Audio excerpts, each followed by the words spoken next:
All right, everyone, Anton here again, and in this video, we are still talking about niche selection, but now we're moving on to talking about your target demographic, okay? What really the goal here is to show you what demographics would make a niche good. In the last video, we talked about pricing and what pricings would make a niche good. Now I want to talk about the demographics that I found to be best for dropshipping and really for e-commerce in general and online sales in general, to be honest. So if you're not familiar with the word demographic, for our case, we're going to go with definition 2 here, and it's a particular sector of a population, okay? So we're looking for a target sector of a population, so a small group in the bigger picture that we should sell to. So sorry for the cheesy clip art here, but it's all I could find. Basically, let's say you're doing business in the States. You know, there's what, 330 million people.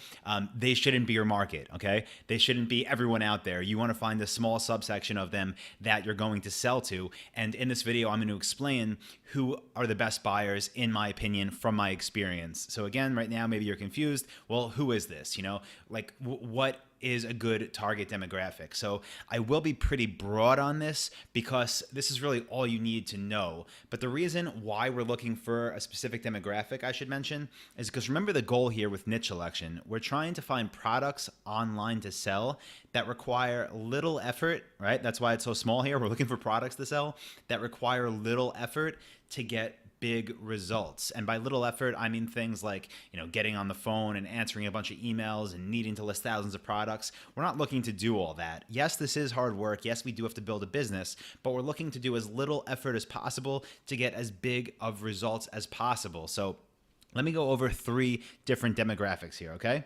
We've got lower income, we've got upper middle class, and then we've got the wealthy. Now, this is true if you're doing business in the States or anywhere in the world, okay? Of course, I know this is very, very broad because when you're talking about demographics, it can get super specific, but being that we're all gonna be selling different types of products, being that I'm involved in lots of different niches, these are the main 3 that I could break it down to that literally apply across any type of product and apply across any type of online business if you wanna make your life easier, okay? We're not going to be selling to lower income households, okay? And cross that off right away. And we're not going to be selling to the wealthy. So who does that leave? Upper middle class, okay? These are the best buyers. And really, it's that simple. And I'll give some reasons, but we want to sell products that always appeal to the upper middle class. And here's a couple reasons, right? One is because they have disposable income, okay? I'm talking about households here that have a combined income of over $100,000 a year. That's what I consider upper middle class, okay? So combined household incomes, it could be a single person, it could be husband and wife, it could be husband and husband, it could be a wife and a wife, but over $100,000 a year, people that have disposable income. So you might be thinking like, okay, Anton, that's great, but the wealthy people also have disposable income. And that's true. But number 2 is huge, okay?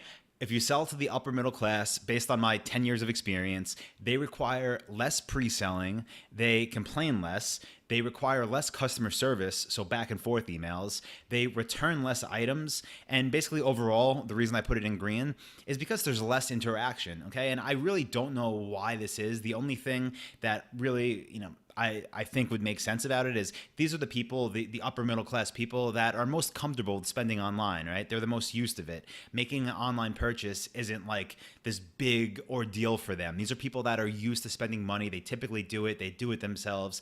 And what I've realized is that when we sell products to the people that have lower incomes, to be honest, when they place an order online, especially for one of the types of products we're going to be selling, which is a more expensive product, it's a big deal. It's a big purchase decision because they don't make as much money and they're putting in a good chunk of their earnings or savings into making this purchase. For that reason alone, it requires more pre-selling if you're going to sell to them. They ask more questions.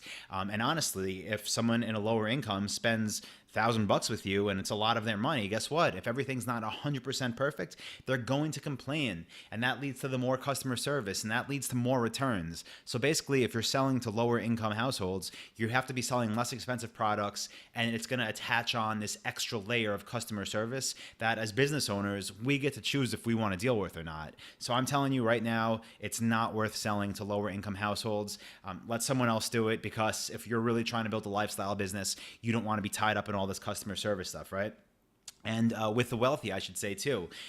One thing that I've noticed selling super high-end products is that they ask a lot of questions before buying, and the return rates, I don't know why, but I've noticed this on very expensive products to wealthy people, the return rates are high. Okay, they expect a very tailored experience, and again, they're just used of getting exactly what they want. So again, the upper middle class is who you want to sell to. These are the people that have disposable income. They require less pre-selling. They complain less. They don't need as much customer service, back and forth emails or phone calls. They return less items, and again, overall, less interaction with them, which for us as business owners is perfect because we're trying to start a business that, again, it's not going to be 100% automated, but we're trying to build something that could be as automated as possible. So let me switch screens here and I'll show you this, right? And this is because I wanted to give you a visual. I'm going to try to do this in all of the modules whenever I can, okay? You have 3 different items here, right? They're all a type of sofa. Here are, estimates of price points. They're pretty close to the ones I could find online, okay? On the left, we have, to be honest, it's a cheap metal futon. It's something like people get for their dorm rooms. $200, right?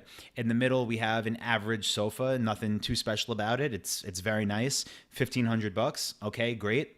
And then all the way to the right, we have a custom-made sofa, with, I don't even know what the style is called. I'm not a design expert. But if you look at that one, it's $7,500, okay? And after watching the last video when I spoke about pricing, you're probably thinking, wow, $7,500? If I could sell that thing and make a 30% margin, wow, that's a good payday right there. I'll do that all day. And I get it. Most people, based on what I told you in the last module, would go for this product. But because of what I'm trying to get through to you now about the demographic, I'm telling you that from my experience, you should go with the product in the middle. Now, no, I'm not saying to sell sofas online. It's like a super saturated niche. But in this example, this is the one I would want to sell. It's $1,500. It's a great price. On the margins you'd be making, you'd be getting a great payday every time you sold one.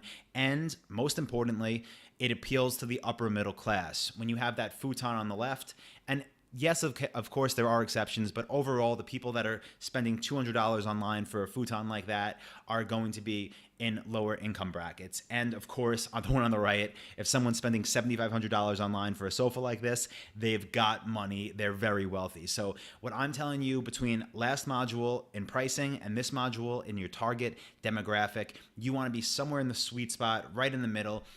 Again, my price limits are $200 or more, but you have to combine that with the demographic. And this product right here, something in this range that appeals to the upper middle class, this, in my eyes, is something good. It's something worth continuing to research and continuing to make progress with. And what I want you to do now is go ahead and move on to the next video, because I'm going to keep tacking on more and more criteria to this.